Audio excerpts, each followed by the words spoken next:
ਕਿਸੇ ਨੂੰ ਯਕੀਨ ਨਹੀਂ ਸੀ ਹੋ ਰਿਹਾ, ਖਾਸ ਕਰਕੇ ਉਸ ਸ਼ਹਿਰ ਵਿੱਚ ਜਿੱਥੇ ਰੋਜ਼ ਪਾਸਪੋਰਟ ਆਫਿਸ ਦੇ ਬਾਹਰ ਇੰਨੀ ਲੰਬੀ ਲਾਈਨ ਲੱਗਦੀ ਸੀ ਕਿ ਸੜਕ ਤੱਕ ਆ ਜਾਂਦੀ ਸੀ।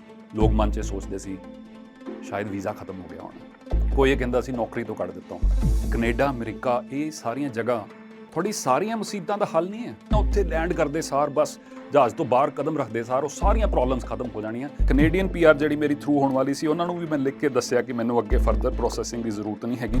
ਇਹ ਸੁਣ ਕੇ ਜੋ ਉਹਨਾਂ ਦੇ ਚਿਹਰੇ ਤੇ ਜੋ ਐਕਸਪ੍ਰੈਸ਼ਨ ਹੁੰਦਾ। ਦੋਸਤੋ, ਗੱਲ ਅਕਤੂਬਰ 2007 ਦੀ ਹੈ।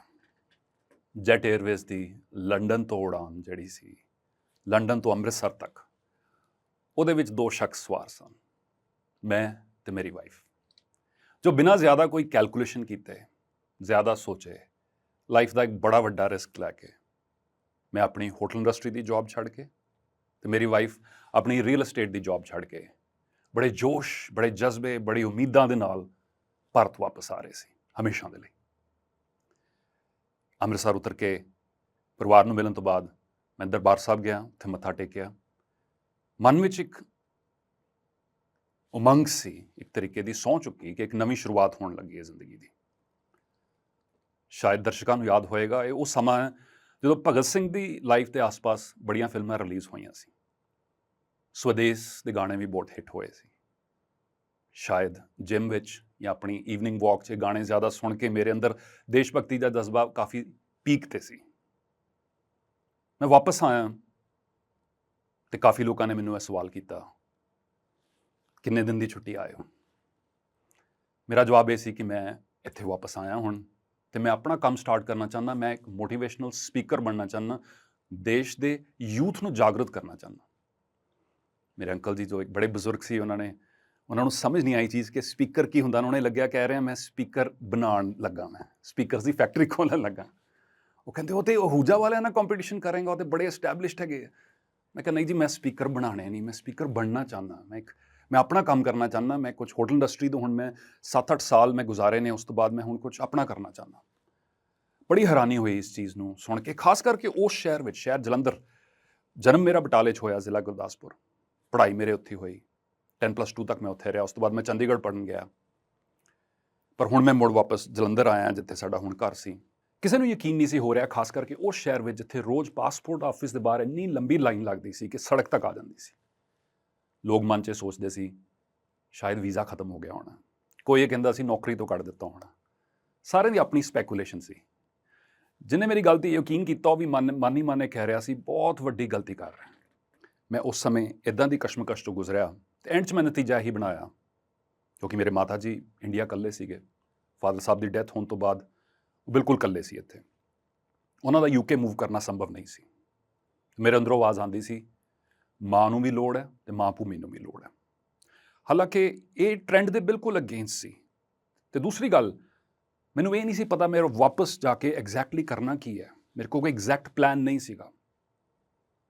ਮੈਂ ਰეკਮੈਂਡ ਨਹੀਂ ਕਰਦਾ ਤੁਸੀਂ ਇਹੋ ਜਿਹੇ ਰਿਸਕ ਲਓ, ਪਰ ਮੈਂ ਜ਼ਰੂਰ ਕਹਿੰਦਾ ਕਿ ਜ਼ਿੰਦਗੀ ਵਿੱਚ ਕਈ ਸਿਚੁਏਸ਼ਨਸ ਜਦੋਂ ਸਿਰਫ ਤੁਸੀਂ ਆਪਣੇ ਅੱਗੇ ਜਾਣ ਦਾ ਹੀ ਰਸਤਾ ਬਾਕੀ ਛੱਡ ਦਿਓਗੇ ਤੇ ਪਿੱਛੇ ਮੁੜਨ ਦੇ ਸਾਰੇ ਰਸਤੇ ਜਦੋਂ ਤੁਸੀਂ ਬੰਦ ਕਰ ਦਿਓਗੇ, ਇਨਸਾਨ ਵਿੱਚ ਰੱਬ ਦੀ ਪਾਈ ਹੋਈ ਸ਼ਮਤਾ ਹੈ ਕਿ ਇਨਸਾਨ ਅੱਗੇ ਵਧਣ ਦੀ ਹਿੰਮਤ ਰੱਖਦਾ।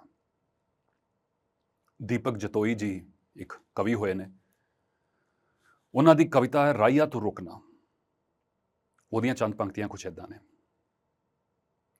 ਸਦਾ ਸ਼ੇਰ ਤਰਦਾ ਹੈ ਪਾਣੀ ਨੂੰ ਸਿੱਧਾ, ਸਦਾ ਸ਼ੇਰ ਤਰਦਾ ਹੈ ਪਾਣੀ ਨੂੰ ਸਿੱਧਾ, ਇਹ ਵਹਾ ਨਾ ਵਹਿ ਜਾਣਾ ਤਰਨਾ ਕੀ ਹੋਇਆ। ਰੁਕਾਵਟ ਨਾ ਟੱਪੇ ਰਵਾਨੀ ਨਹੀਂ ਹੁੰਦੀ। ਪਾਣੀ ਦੀ ਗੱਲ ਕਰ ਰਹੇ, ਜੇ ਪਾਣੀ ਜਦ ਤੱਕ ਰੁਕਾਵਟਾਂ ਨਹੀਂ ਟੱਪਦਾ ਰਵਾਨੀ ਨਹੀਂ ਹੁੰਦੀ ਉਹਦੇ 'ਚ। ਰੁਕਾਵਟ ਨਾ ਟੱਪੇ ਰਵਾਨੀ ਨਹੀਂ ਹੁੰਦੀ, ਕਦਮ ਮੁਸ਼ਕਿਲਾਂ ਦੇ ਜੇ ਸੀਨੇ ਧਰ ਕੇ ਜੇ ਤੂੰ ਅੱਗੇ ਨਾ ਵਧਿਆ ਤੇ ਜਵਾਨੀ ਨਹੀਂ ਹੁੰਦੀ।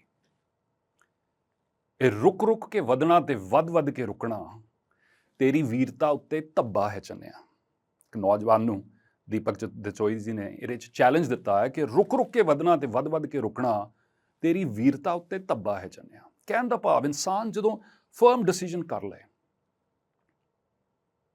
ਤੇ ਵੱਡੀ ਤੋਂ ਵੱਡੀ ਮੁਸ਼ਕਿਲਾਂ ਨੂੰ ਵੀ ਪਾਰ ਕਰ ਲੈਂਦਾ। ਇਹ ਫਰਮ ਡਿਸੀਜਨ ਹਮੇਸ਼ਾ ਫਰਮ ਨਹੀਂ ਸੀ। ਵਾਪਸ ਆਉਣ ਤੋਂ ਕੁਝ ਦਿਨ ਪਹਿਲਾਂ, ਕੁਝ ਮਹੀਨੇ ਪਹਿਲਾਂ ਮੇਰੇ ਕਜ਼ਨ ਮੈਨੂੰ ਮਿਲਣ ਆਏ, ਪੁੱਛਿਆ ਕੀ ਪਲਾਨ ਹੈ। ਮੈਂ ਕਿਹਾ ਇੱਦਾਂ ਮੈਂ ਇੰਡੀਆ ਵਾਪਸ ਜਾ ਰਿਹਾ। ਤੇ ਨਾਲ ਮੈਂ ਉਹਨਾਂ ਨੇ ਵੀ ਦੱਸਿਆ ਕਿ ਮੇਰੀ ਬ੍ਰਿਟਿਸ਼ ਰੈਜ਼ੀਡੈਂਸੀ ਵੀ ਹੈਗੀ ਆ, ਮੇਰੀ ਕੈਨੇਡੀਅਨ PR ਫਾਈਲ ਵੀ ਥਰੂ ਹੋਣ ਵਾਲੀ ਹੈ। ਉਹ ਕਹਿੰਦੇ ਬੇਟਾ ਜੇ ਤੇ ਇੰਡੀਆ ਜਾ ਕੇ ਐਕਚੁਅਲੀ ਕੁਝ ਕਰਨਾ ਫਿਰ ਇਹ ਦੋਵੇਂ ਫਾਈਲਾਂ ਕਲੋਜ਼ ਕਰਾ ਦੇ। ਮੈਂ ਕਿਹਾ ਉਹ ਕਿਉਂ? ਕਹਿੰਦੇ ਜਦ ਤੱਕ ਇਹ ਫਾਈਲਾਂ ਕਲੋਜ਼ ਨਹੀਂ ਹੁੰਦੀਆਂ, ਜਦ ਤੱਕ you don't burn the bridges, until you burn the bridges, ਤੇਰੀ ਹਮੇਸ਼ਾ ਧਿਆਨ ਇਹ ਰਹੇਗਾ ਜਦੋਂ ਤੇਰੇ ਤੇ ਪਹਿਲੀ ਮੁਸ਼ਕਿਲ ਆ ਪੈਣੀ ਹੈ ਤੂੰ ਵਾਪਸ ਚੱਲ ਜਾਣਾ। ਪਹਿਲੇ ਮੈਨੂੰ ਉਹਨਾਂ ਦੀ ਗੱਲ ਮੈਂ ਮਜ਼ਾਕ 'ਚ ਲਈ, ਉਸ ਤੋਂ ਬਾਅਦ ਮੈਂ ਧਿਆਨ ਨਾਲ ਸੋਚਿਆ ਕਿਉਂਕਿ ਇਹ ਬੜਾ ਇੱਕ ਅਹਿਮ ਡਿਸੀਜਨ ਸੀ ਮੇਰੀ ਲਾਈਫ ਦਾ। ਮੈਂ ਇੱਕ ਨਵੀਂ ਸ਼ੁਰੂਆਤ ਕਰਨਾ ਚਾਹੁੰਦਾ ਸੀ। ਮੈਂ ਪੂਰੀ ਗ੍ਰੈਜੂਏਸ਼ਨ ਤੋਂ ਬਾਅਦ ਹਮੇਸ਼ਾ ਜੌਬ ਹੀ ਕੀਤੀ ਸੀ। ਪਹਿਲੀ ਵਾਰ ਮੇਰੀ ਕੋਸ਼ਿਸ਼ ਸੀ ਕਿ ਮੈਂ ਹੁਣ ਆਪਣਾ ਕੰਮ ਕਰਨਾ, ਆਪਣੀ ਟਰਮਸ 'ਤੇ ਕੰਮ ਕਰਨਾ, ਆਪਣੀ ਕ੍ਰੀਏਟੀਵਿਟੀ ਨੂੰ ਆਵਾਜ਼ ਦੇਣੀ ਹੈ। ਉਸ ਆਵਾਜ਼ ਦੇ ਥਰੂ ਮੈਂ ਚਾਹੁੰਦਾ ਹੋਰ ਲੋਕ ਵੀ ਆਪਣੀ ਆਵਾਜ਼ ਲੱਭ ਸਕਣ। ਅੱਗੇ ਦਾ ਰਸਤਾ ਮੈਨੂੰ ਕਲੀਅਰ ਨਹੀਂ ਸੀ, ਪਰ ਮੈਂ ਉਹਨਾਂ ਦੀ ਐਡਵਾਈਸ ਫੋਲੋ ਕਰਦਿਆਂ ਹੋਇਆ ਮੈਂ ਆਪਣੀ ਬ੍ਰਿਟਿਸ਼ ਜਿਹੜੀ ਰੈਜ਼ੀਡੈਂਸੀ ਹੈ ਉਸ ਫਾਈਲ ਨੂੰ ਵੀ ਕਲੋਜ਼ ਕਰਾਇਆ। ਕੈਨੇਡੀਅਨ PR ਜਿਹੜੀ ਮੇਰੀ ਥਰੂ ਹੋਣ ਵਾਲੀ ਸੀ ਉਹਨਾਂ ਨੂੰ ਵੀ ਮੈਂ ਲਿਖ ਕੇ ਦੱਸਿਆ ਕਿ ਮੈਨੂੰ ਅੱਗੇ ਫਰਦਰ ਪ੍ਰੋਸੈਸਿੰਗ ਦੀ ਜ਼ਰੂਰਤ ਨਹੀਂ ਹੈਗੀ, ਤਾਂ ਕਿ ਮੇਰੇ ਕੋਲ ਕੋਈ ਰਸਤਾ ਅੱਗੇ ਦਾ ਨਾ ਬਚੇ। ਵਾਪਸ ਮੁੜ ਆ ਕੇ ਵੀ ਜੋ ਮੈਂ ਆਪਣਾ ਆਫਿਸ ਜਿੱਥੇ ਬਣਾਇਆ ਉਹ ਜਲੰਧਰ ਸ਼ਹਿਰ 'ਚ ਬਣਾਇਆ ਜਿੱਥੇ ਮੇਰਾ ਘਰ ਸੀ। ਇਹ ਉਹੀ ਸੂਬਾ ਹੈ, ਪੰਜਾਬੀਆਂ ਨੂੰ ਬਖਸ਼ਿਸ਼ ਹੈ ਚੜ੍ਹਦੀ ਕਲਾ ਦੀ। ਚੜ੍ਹਦੀ ਕਲਾ ਇੱਕ ਐਸਾ ਮਾਈਂਡਸੈਟ ਜੋ ਕਿ ਹਮੇਸ਼ਾ ਆਪਟਿਮਿਜ਼ਮ 'ਚ ਰਹਿੰਦਾ ਹੈ, ਪੋਜ਼ਿਟਿਵ ਸੋਚਦਾ ਹੈ। ਇਹ ਉਹੀ ਸੂਬਾ ਹੈ ਜੋ ਸਪੋਰਟਸ ਵੀ ਨੰਬਰ 1 ਹੁੰਦਾ ਸੀ, ਜੋ ਆਰਮੀ 'ਚ ਭਰਤੀ 'ਚ ਵੀ ਨੰਬਰ 1 ਹੁੰਦਾ ਸੀ, ਜਿਹਨੇ ਹਰੀ ਕ੍ਰਾਂਤੀ ਵੀ ਲੈ ਕੇ ਆਂਦੀ, ਜਿਹਨੂੰ ਗ੍ਰੀਨ ਰੈਵੋਲੂਸ਼ਨ ਕਹਿੰਦੇ ਆ, ਜਿਹਨੇ ਚਿੱਟੀ ਕ੍ਰਾਂਤੀ ਵੀ ਲੈ ਕੇ ਆਉਣੀ, ਜਿਹਨੂੰ ਅਸੀਂ ਵਾਈਟ ਰੈਵੋਲੂਸ਼ਨ ਕਹਿੰਦੇ ਹਾਂ, ਡੇਅਰੀ ਰੈਵੋਲੂਸ਼ਨ ਕਹਿੰਦੇ ਹਾਂ। ਹੁਣ ਇੱਕ ਨੌਲੇਜ ਦੀ ਰੈਵੋਲੂਸ਼ਨ ਕਿਉਂ ਨਹੀਂ ਲਿਆ ਸਕਦੇ? ਇਹਦੇ ਲਈ ਸਭ ਤੋਂ ਅਹਿਮ ਹੈ ਕਿ ਨੌਜਵਾਨ ਆਪਣਾ ਹੁਨਰ ਪਛਾਣਨ, ਭੇਡ ਚਾਲ ਨੂੰ ਬੰਦ ਕਰਨ, ਫੁਕਰਾ ਪ੍ਰਸਤੀ ਤੋਂ ਬਚਣ। ਦੋਸਤੋ ਇਹ ਚੀਜ਼ ਮਨ ਵਿੱਚ ਜ਼ਰੂਰ ਰੱਖਿਓ, ਕੈਨੇਡਾ, ਅਮਰੀਕਾ, ਇਹ ਸਾਰੀਆਂ ਜਗ੍ਹਾ ਤੁਹਾਡੀ ਸਾਰੀਆਂ ਮੁਸੀਬਤਾਂ ਦਾ ਹੱਲ ਨਹੀਂ ਹੈ। ਇਹ ਸੋਚ ਇੱਕ ਬਣ ਗਈ ਹੈ ਕਿ ਜਿੰਨੀਆਂ ਮੇਰੀਆਂ ਮੁਸੀਬਤਾਂ ਨੇ ਸਾਰੀਆਂ ਉੱਥੇ ਲੈਂਡ ਕਰਦੇ ਸਾਰ, ਬਸ ਜਹਾਜ਼ ਤੋਂ ਬਾਹਰ ਕਦਮ ਰੱਖਦੇ ਸਾਰ ਉਹ ਸਾਰੀਆਂ ਪ੍ਰੋਬਲਮਸ ਖਤਮ ਹੋ ਜਾਣੀਆਂ। ਇਹ ਗਲਤ ਸੋਚ ਹੈ। ਮੁਸ਼ਕਿਲਾਂ ਉੱਥੇ ਵੀ ਨੇ, ਪ੍ਰੋਬਲਮਸ ਇਨਸਾਨ ਨੂੰ ਉੱਥੇ ਵੀ ਆਉਂਦੀਆਂ। ਮੇਰਾ ਇਹ ਵਿਸ਼ਵਾਸ ਹੈ ਦੋਸਤੋ, ਜਿਹਦਾ ਕੰਮ ਕਰਨ ਦਾ ਤਰੀਕਾ ਉਹਦਾ ਇੱਥੇ ਹੀ ਅਮਰੀਕਾ, ਜਿਹਦਾ ਕੰਮ ਕਰਨ ਦਾ ਤਰੀਕਾ ਉਹਦਾ ਇੱਥੇ ਹੀ ਅਮਰੀਕਾ। ਮੈਂ ਜ਼ਿਕਰ ਕੀਤਾ ਕਿ ਮੈਂ ਲੰਡਨ ਤੋਂ ਵਾਪਸ ਆ ਕੇ ਇੰਡੀਆ ਆਪਣਾ ਇੱਕ ਨਵੀਂ ਸ਼ੁਰੂਆਤ ਕੀਤੀ। ਉਹ ਸਫ਼ਰ ਕੋਈ ਸੌਖਾ ਨਹੀਂ ਸੀ। ਮੈਨੂੰ ਆਪਣੇ ਹੁਨਰ ਨਾਲ ਮੁਲਾਕਾਤ ਹੋ ਚੁੱਕੀ ਸੀ, ਮੈਂ ਆਪਣੇ ਹੁਨਰ ਨਾਲ ਵਾਕਿਫ ਹੋ ਚੁੱਕਾ ਸੀ ਹੌਲੀ ਹੌਲੀ, ਪਰ ਉਹ ਸਫ਼ਰ ਸੌਖਾ ਨਹੀਂ ਸੀ। ਇੱਕ ਸਮਾਂ ਇੱਦਾਂ ਦਾ ਵੀ ਸੀ ਦੋਸਤੋ ਕਿ LIC ਦੀ ਮੰਥਲੀ ਕਿਸ਼ਤ 3200-3500 ਰੁਪਏ ਦੀ ਲੱਗਦੀ ਸੀ। ਉਹ ਕਿਸ਼ਤ ਵੀ ਬਾਉਂਸ ਹੋਣੀ ਸ਼ੁਰੂ ਹੋ ਗਈ ਸੀ ਮੇਰੇ ਅਕਾਊਂਟ 'ਚੋਂ, ਹਾਲਾਂਕਿ ਮੇਰੇ ਕੋਲ ਸੇਵਿੰਗ ਆਲਰੇਡੀ ਕਾਫੀ ਸੀ। ਇਹ 8 ਸਾਲ ਦਾ ਉਸ ਸਮੇਂ ਤਪ ਹੋਇਆ, ਅੱਜ ਹੁਣ 15 ਸਾਲ ਹੋ ਗਏ ਮੈਨੂੰ। ਇੱਕ ਤਪੱਸਿਆ ਦੇ ਹੀ ਨਾਲ ਹੀ ਹੈ, ਉਹਦੇ 'ਚੋਂ ਇਨਸਾਨ ਬਣ ਕੇ ਨਿਕਲਦਾ ਬਾਹਰ ਕੁਛ ਨਾ ਕੁਛ। ਜਿਸ ਸ਼ਖਸ ਨੂੰ ਆਪਣੇ ਹੁਨਰ ਦੇ ਨਾਲ ਪਤਾ ਲੱਗ ਜਾਏ ਉਹਨੂੰ ਕਿ ਮੇਰਾ ਹੁਨਰ ਕੀ ਹੈ, ਉਹ ਇੱਕ ਦਰਿਆ ਵਾਂਗੂ ਹੋ ਜਾਂਦਾ। ਉਹ ਜਿਸ ਤਰਫ ਵੀ ਤੁਰ ਪੈਂਦਾ ਉਧਰ ਰਸਤਾ ਬਣ ਜਾਂਦਾ। ਪਰ ਕੱਲਾ ਹੁਨਰ ਦੇ ਨਾਲ ਗੱਲ ਨਹੀਂ ਬਣਨੀ, ਉਹਦੇ ਨਾਲ ਨਾਲ ਮਿਹਨਤ, ਮੁਸ਼ੱਦਦ, ਇੱਕ ਵੇਟਿੰਗ ਪੀਰੀਅਡ ਹੁੰਦਾ ਹਰ ਸਟਰਗਲ ਦੇ ਵਿੱਚ। ਤੇ ਸਟਰਗਲ ਬਿਨਾ ਮਜ਼ਾ ਨਹੀਂ ਲਾਈਫ 'ਚ। ਨਾ ਸੰਘਰਸ਼ ਨਾ ਤਕਲੀਫ तो क्या मज़ा है जीने में। बड़ी बोरिंग हो जाती है वो लाइफ ਜਿਹਦੇ 'ਚ संघर्ष ना होए। ना संघर्ष ना तकलीफ तो क्या मज़ा है जीने में। बड़े बड़े तूफान थम जाते हैं जब आग लगी हो सीने में। बड़े बड़े तूफान थम जाते हैं जब आग लगी हो सीने में। ਜਿਹਦੇ ਸੀਨੇ 'ਚ ਅੱਗ ਬਲਦੀ ਹੈ ਉਹਨੂੰ ਸੰਘਰਸ਼ ਤੋਂ ਕੋਈ ਪ੍ਰੋਬਲਮ ਨਹੀਂ, ਤੇ ਸੰਘਰਸ਼ ਨੂੰ ਉਹ ਵੈਲਕਮ ਕਰਦੇ। ਮੈਂ ਵੀ ਤੁਹਾਨੂੰ ਇਨਵਾਈਟ ਕਰਦਾ ਕਿ ਆਪਣੇ ਜੀਵਨ 'ਚ ਸੰਘਰਸ਼ ਨੂੰ ਤੁਸੀਂ ਵੈਲਕਮ ਕਰੋ। ਇਹ 3 C's ਤੋਂ ਨਾ ਡਰੋ, change, competition and challenges। Change, competition and challenges, ਇਹਨਾਂ ਤਿੰਨਾਂ ਚੀਜ਼ਾਂ ਨੂੰ ਵੈਲਕਮ ਕਰੋ। ਇਹ ਤੁਹਾਨੂੰ ਗਰੋ ਕਰਨ ਦੇ ਵਿੱਚ ਹੈਲਪਫੁਲ ਹੋਣਗੇ। ਇਹੀ ਚੀਜ਼ਾਂ ਮੇਰੀ ਜਰਨੀ ਦੇ ਵਿੱਚ ਬੜੀਆਂ ਹੈਲਪਫੁਲ ਹੋਈਆਂ। ਅੱਜ ਨੂੰ 300 ਤੋਂ ਜ਼ਿਆਦਾ ਮਲਟੀਨੈਸ਼ਨਲ ਕਾਰਪੋਰੇਟਸ ਸਾਡੇ ਕਲਾਇੰਟਸ ਹੈਗੇ, ਭਾਰਤ ਵਿੱਚ ਵੀ, ਮਿਡਲ ਈਸਟ ਵਿੱਚ ਵੀ, ਸਾਊਥ ਈਸਟ ਏਸ਼ੀਆ ਵਿੱਚ ਵੀ ਤੇ US ਵਿੱਚ ਵੀ। ਇਹਨਾਂ ਸਾਰਿਆਂ ਕਲਾਇੰਟਸ ਨੂੰ ਅਸੀਂ ਲੋਕਲ ਟੈਲੈਂਟ ਦੇ ਨਾਲ ਹੀ ਸਰਵ ਕਰਦੇ ਹਾਂ। ਜਲੰਧਰ ਦੇ ਦਫ਼ਤਰ ਤੋਂ ਬੜੇ ਵੱਡੇ CEOs ਨਾਲ, ਬੜੇ ਵੱਡੇ ਲੋਕਾਂ ਨਾਲ ਮੁਲਾਕਾਤ ਹੋਈ। ਜਦੋਂ ਉਹਨਾਂ ਬਾਰੇ ਜ਼ਿਕਰ ਹੁੰਦਾ, ਮੈਂ ਮੋਟੀਵੇਸ਼ਨਲ ਸਪੀਕਰ ਹਾਂ, YouTube ਚੈਨਲ ਵੀ ਹੈ, ਜੋ ਵੀ ਗੱਲਬਾਤ ਹੁੰਦੀ ਹੈ, ਅਗਲਾ ਸਵਾਲ ਇਹੀ ਹੁੰਦਾ, ਸਿਮਰ ਜੀ ਤੁਸੀਂ ਰਹਿੰਦੇ ਕਿੱਥੇ ਹੋ, ਤੁਹਾਡਾ ਆਫਿਸ ਕਿੱਥੇ ਹੈ? ਮੇਰਾ ਜਵਾਬ ਹੁੰਦਾ ਜਲੰਧਰ। ਇਹ ਸੁਣ ਕੇ ਜੋ ਉਹਨਾਂ ਦੇ ਚਿਹਰੇ 'ਤੇ ਜੋ ਐਕਸਪ੍ਰੈਸ਼ਨ ਹੁੰਦਾ, ਕਾਸ਼ ਮੈਂ ਉਹਨੂੰ ਕੈਪਚਰ ਕਰ ਸਕਾਂ, ਕਿਉਂਕਿ ਉਹ ਬੜਾ ਹੈਰਾਨੀ ਦਾ ਐਕਸਪ੍ਰੈਸ਼ਨ ਹੁੰਦਾ। ਲੋਕਾਂ ਦੇ ਮਨ ਵਿੱਚ ਹਮੇਸ਼ਾ ਇਹੀ ਹੈ ਕਿ ਜੇ ਕੋਈ ਪਰਸਨ ਬਹੁਤ ਵਧੀਆ ਆਪਣੇ ਫੀਲਡ 'ਚ ਕਰ ਰਿਹਾ, ਉਹ ਮੈਟਰੋ ਸਿਟੀ 'ਚ ਲੋਕੇਟਡ ਹੋਏਗਾ ਜਾਂ ਇੰਡੀਆ ਤੋਂ ਬਾਹਰ ਹੋਏਗਾ। ਮੈਂ ਇਸ ਚੀਜ਼ ਨੂੰ ਚੈਲੰਜ ਕਰਨਾ ਚਾਹੁੰਦਾ ਕਿ ਪਿੰਡਾਂ 'ਚ ਬੈਠੇ, ਤੁਸੀਂ ਛੋਟੇ ਕਸਬਿਆਂ 'ਚ ਬੈਠੇ, ਤੁਸੀਂ ਆਪਣੀ ਜੀਵਨ ਦੀ ਨਵੀਂ ਕਹਾਣੀ ਲਿਖ ਸਕਦੇ ਹੋ। ਤੁਸੀਂ ਕਿਹੜੇ ਪਿੰਡ ਤੋਂ ਹੋ, ਕਿਹੜੇ ਕਸਬੇ ਤੋਂ ਹੋ, ਤੁਸੀਂ ਸਰਕਾਰੀ ਸਕੂਲ 'ਚੋਂ ਪੜ੍ਹੇ, ਤੁਹਾਨੂੰ ਅੰਗਰੇਜ਼ੀ ਆਉਂਦੀ ਨਹੀਂ ਆਉਂਦੀ, ਇਹ ਸਾਰੀਆਂ ਚੀਜ਼ਾਂ ਮੈਟਰ ਨਹੀਂ ਕਰਦੀਆਂ।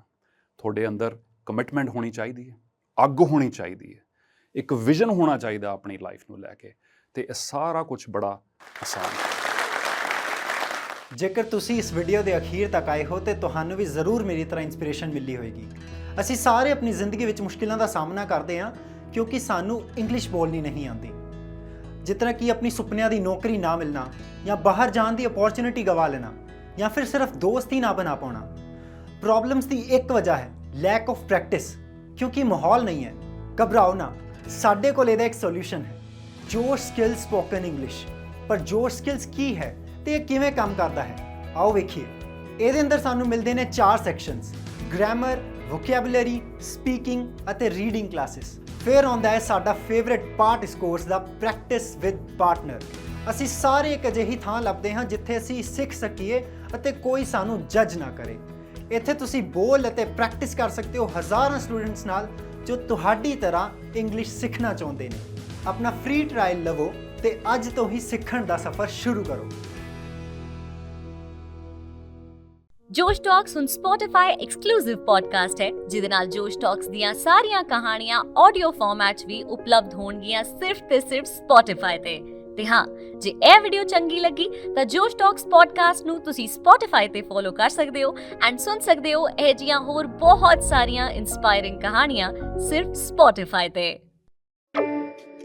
ਇਸ ਵੀਡੀਓ ਬਾਰੇ ਆਪਣੀ ਰਾਏ ਕਮੈਂਟ ਸੈਕਸ਼ਨ ਵਿੱਚ ਸਾਨੂੰ ਦੱਸੋ ਅਤੇ ਆਪਣੇ ਮਿੱਤਰਾਂ ਨਾਲ ਇਹ ਵੀਡੀਓ ਸ਼ੇਅਰ ਕਰਨਾ ਨਾ ਭੁੱਲਿਓ।